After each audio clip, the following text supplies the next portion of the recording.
जी हाँ, आपका जो सिबिल स्कोर है उसको कैसे इम्प्रूव करें। सिबिल स्कोर एक बहुत ही इंपॉर्टेंट है जो आपको बहुत ही ज़्यादा फायदेमंद हो सकता है। अगर आप लोन लेना चाहते हो तो यहाँ पे उसका ज़्यादा फायदा होता है।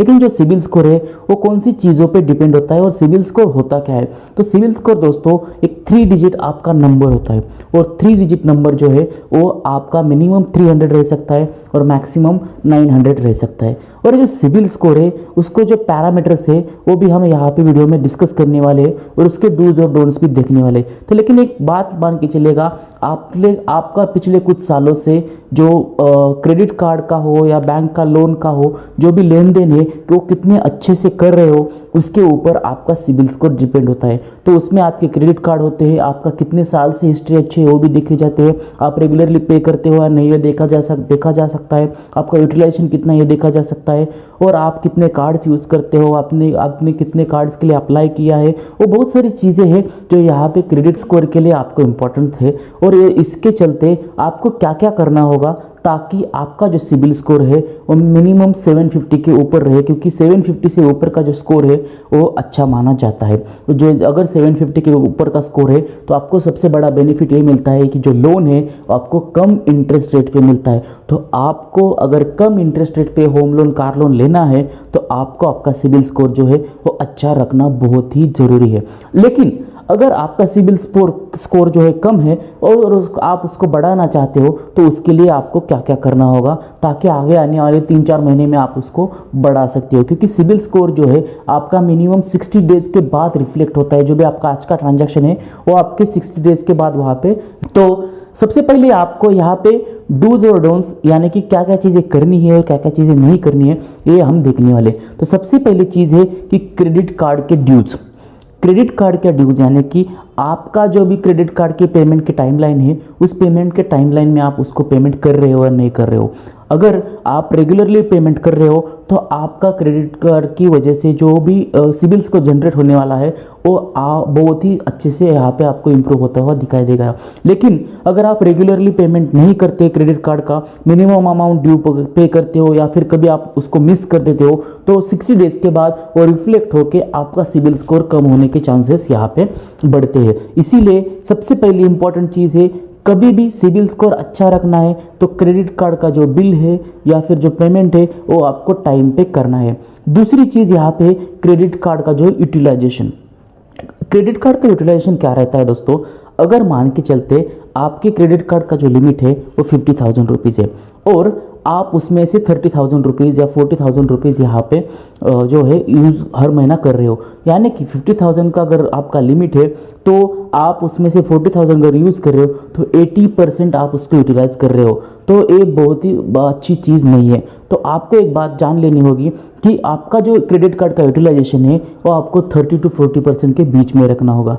क्योंकि वो अगर आप 30-40% के बीच में रखते हो तभी आपका सिबिल स्कोर यहाँ पे ज़्यादा बेहतर रह सकता है। अगर 80-90% आप हर महीने में उसको यूज़ कर रहे हो तो आपका सिबिल स्कोर कम हो सकता है। इसी वजह से क्रेडिट कार्ड का यूटिलाइजेशन आपको मिनिमम 30 to 40% रखना है। लेकिन अगर किसी कारणवश आपको ऐसा लगता है कि आपका जो 30-40 हज़ार रुपीज़ आपके यहाँ पे आपको लगते हैं लेकिन आपका जो लिमिट है वो ज़्यादा नहीं है तो आप एक चीज़ कर सकते हो, जो क्रेडिट कार्ड का लिमिट है उसको बढ़ा सकते हो। यानी कि आपका अगर लिमिट 50,000 का था तो आप उसको 80,000 या 1 लाख रुपीज़ जो रिक्वेस्ट है बैंक को करके बढ़ा सकते हो। जिसके चलते क्या होगा, आप जो परचेस है उतनी ही करोगे 30 to 40,000 रुपीज़ का पर मंथ। लेकिन अगर आपका 1 लाख रुपीज़ का लिमिट है तो यहाँ पे देख सकते हो कि आपका जो यूटिलाइजेशन परसेंटेज है वो 30 से 40% के बीच में हो जाता है और जो बहुत ही बेहतरीन है। तो एक चीज़ है, आप अगर यहाँ पे पेमेंट आपका जितना ही यूटिलाइजेशन करना चाहते हो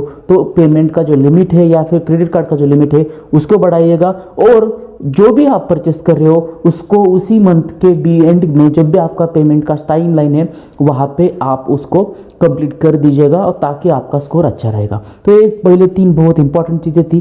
4th चीज़ क्या है कि आप जो भी बहुत सारे लोग क्या करते हैं कि क्रेडिट कार्ड के बहुत सारी बार एप्लीकेशंस करते रहते हैं और उस एप्लीकेशन में बहुत सारी बार ऐसा हो जाता है कि आपके एप्लीकेशंस रिजेक्ट होते हैं। अगर आपने 3-4-5 बार क्रेडिट कार्ड कंपनी के लिए एप्लीकेशन किया और 2-3 बार रिजेक्ट हो गया तो आपका सिबिल स्कोर यहाँ पे कम हो सकता है। इसी वजह से आपको जान लेना होगा कि आप ऐसी जगह पे अप्लाई कीजिएगा और कम से कम एप्लीकेशन रखिएगा, क्योंकि इतने सारे क्रेडिट कार्ड की ज़रूरत नहीं होती। मैक्सिमम मिनिमम 1 या मैक्सिमम 2 क्रेडिट कार्ड आप रख सकते हो, और जिसके चलते आपको यहाँ पे बेनिफिट भी सिबिल स्कोर का मिलेगा।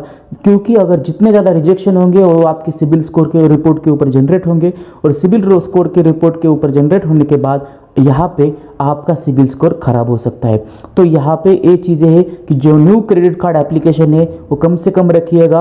और मैं तो कहता हूँ अगर आपके पास 1 या 2 कार्ड है तो उसके बाद ज़्यादा एप्लीकेशन चाहे क्रेडिट कार्ड के लिए हो, अगर लोन का आपको करना है, होम लोन, कार लोन या किसी भी तरह का लोन, तो वो भी आपको पहले कंफर्म कीजिएगा किसी जो भी वो लोन के डिपार्टमेंट में जो रहते हैं लोग, उनके थ्रू आप उसको कंफर्म कीजिएगा और उसके बाद वो एप्लीकेशन आप वहाँ पे सबमिट कीजिएगा, ताकि ज़्यादा से ज़्यादा चांसेस ये हो जाए कि आपका जो एप्लीकेशन है वो एक्सेप्ट हो जाएगा और आपको जो लोन है वो यहाँ पे मिलने के चांसेस हो। एक चीज़ है कि जो हम एक गलती यहाँ पे बहुत सी बार करती है और जिसके चलते हमारा सिबिल स्कोर खराब होता है, जो रहता है क्रेडिट कार्ड हिस्ट्री का लेंथ भी बहुत ज़्यादा इंपॉर्टेंट होता है। क्रेडिट कार्ड हिस्ट्री का लेंथ क्या है दोस्तों, अगर आप 4-5 साल से कई क्रेडिट कार्ड यूज़ कर रहे हो और उसकी हिस्ट्री बहुत अच्छी है, चाहे आप SBI, ICICI, HDFC कोई बैंक का यूज़ कर लो, और आप उसको रेगुलरली पे करते थे और आपकी हिस्ट्री बहुत अच्छी है, तो उस केस में अगर आपने अभी नया क्रेडिट कार्ड लिया तो बहुत सी बार हम क्या करते हैं कि जो पुराने क्रेडिट्स कार्ड है उसको बंद करवाना चाहते हैं। लेकिन एक बात है दोस्तों, आपकी 5 साल की जो हिस्ट्री है, क्रेडिट हिस्ट्री है, वो उस कार्ड पर बहुत अच्छी है, और आप उसको अगर बंद करते हो तो आपका जो लेंथ ऑफ हिस्ट्री है, यानी कि जो क्रेडिट हिस्ट्री आप ले सकते हो वो कम हो जाती है। क्योंकि अगर उसको बंद करवा दिया तो लास्ट मैक्सिमम जो ओल्ड क्रेडिट कार्ड क्या होगा, जो नया लिया होगा, जो 1 साल या मिनिमम 6 महीने पहले लिया होगा, वही आपको रिफ्लेक्ट होगा, और जिसके चलते आपको यहाँ पे दिखाई देगा कि आपके सिबिल स्कोर में थोड़ी घटावट आ सकती है, क्योंकि जो क्रेडिट कार्ड का जो टाइम ड्यूरेशन हिस्ट्री का है वो आपका कम हो जाएगा। तो वो भी चीज़ आपको यहाँ पे जान लेनी चाहिए। और सबसे इंपॉर्टेंट चीज़ है दोस्तों कि पेशेंस एंड परसिस्टेंस। देखो दोस्तों, patiently build and improve your credit score, क्योंकि यहाँ पे क्रेडिट स्कोर जो है, सिबिल स्कोर जो है, वो बहुत ज़्यादा जल्दी बढ़ता नहीं और बहुत ज़्यादा जल्दी कम भी होता नहीं। इसी वजह से आपको अगर आपका स्कोर कम है, 60, 50, 600, 650, 700 ऐसा है, और आप उसको बढ़ाना चाहते हो तो थोड़ा पेशेंस रखिएगा। 3, 4, 5 महीने का टाइम जा सकता है। उसके बाद ही जो भी मैंने स्टार्टिंग में आपको चीज़ें बताई है, अगर आप उसको फॉलो करते हो तो ही आपका स्कोर यहाँ पे बढ़ेगा। तो एक चीज़ है कि बिकम इम्पेशेंट एंड डिले और मिस पेमेंट अगर आप करते हो तो आपका सिबिल स्कोर कम होएगा, और उसके चलते अगर आप होम लोन, कार लोन लेते हो तो बाकी लोगों को जो रेट में इंटरेस्ट के ऊपर आपको जो लोगों को मिल रहा है उससे कम से कम 0.25, 0.5% आपको एक्स्ट्रा, यानी कि अगर बाकी लोगों को होम लोन 6.5 में मिल रहा है तो आपको मिनिमम 7.5 देना होगा अगर आपका सिबिल स्कोर कम है। तो जी हाँ दोस्तों, इसी वजह से ये अगर आपको लगता है कि 0.25 या 0.5 कम है तो आप पूरा अगर 50 लाख रुपीज़ का कोई भी लोन का एक चार्ट देख लीजिएगा, और उस चार्ट में देख लीजिएगा कि अगर आपका 50 लाख रुपीज़ का लोन 6.5% के हिसाब से मिलता है तो कितना आपको एक्स्ट्रा यहाँ पे 7% के मुकाबले में कितना आपको कम यहाँ पे चार्जेस देने होंगे या फिर इंटरेस्ट देना होगा, क्योंकि ये बहुत बड़े अमाउंट होती है। जो इंटरेस्ट रहता है वो 0.5 का भी अगर रहेगा तो भी आपका मंथली 1 से 1.5 हज़ार रुपीज़ का यहाँ पे सेविंग हो जाता है। तो अगर आप सिबिल स्कोर अच्छा रखते हैं तो आपको मंथली भी सेविंग हो सकती है जो EMI के चलते, और आपका आगे चल के आपको अच्छे से जल्दी लोन मिल सकते हैं। तो उम्मीद करता हूँ दोस्तों इसके थ्रू आपको आइडिया होगी। अगर वीडियो अच्छा लगता है इसको लाइक कीजिएगा और अपने दोस्तों के साथ शेयर कीजिएगा। थैंक